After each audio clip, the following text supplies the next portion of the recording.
В Чувашии после долгого вынужденного перерыва в связи с коронавирусной инфекцией наконец начали стартовать спортивные мероприятия. Так, в Олимпийском стадионе начался чемпионат и первенство Чувашской республики по легкой атлетике. На торжественном открытии соревнования присутствовал министр физической культуры и спорта Василий Петров. Чемпионат и первенство Чувашской республики по легкой атлетике в этом году открывает спортивный календарь легкоатлетических мероприятий.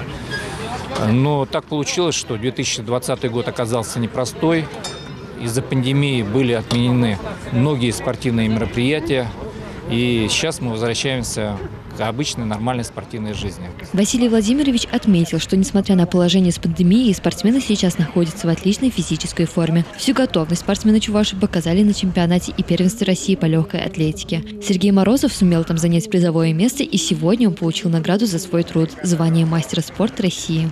Несмотря на сложившуюся ситуацию в стране и в мире, с пандемией, я очень рад, что получилось так выступить на первенстве России.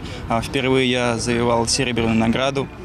И для меня это очень успешное выступление.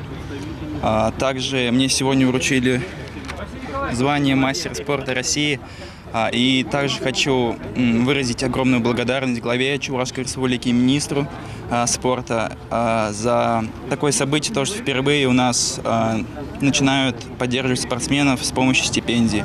Стипендия для спортсменов, несомненно, огромный плюс. С каждым годом количество молодежи, занимающихся спортом, увеличивается. В чемпионате сегодня за призовые места борются 195 спортсменов. Однако тренеры относятся с пониманием и не перенагружают атлетов. В этом году мало мероприятий проводили с последними событиями. Соответственно, хотелось бы, чтобы то наработанное за весь учебный год, за лето, немножко выступить и вдохновить детей для того, чтобы они не забыли, что коронавирус нас не победит. Мы и дальше будем тренироваться и показывать хорошие результаты для того, чтобы подготовиться к Олимпийскому году следующего года и там удачно выступить. Для них это важный старт. Почему? Потому что они целое лето, кто в деревне, кто в городе, кто в разных местах тренировались, подготовились. Им хочется хорошо выступить.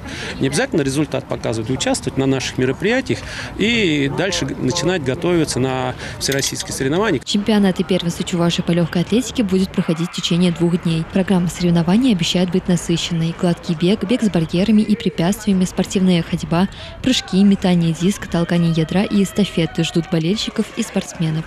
Татьяна Козлова, Юрий Гурьянов. Жизнь столицы.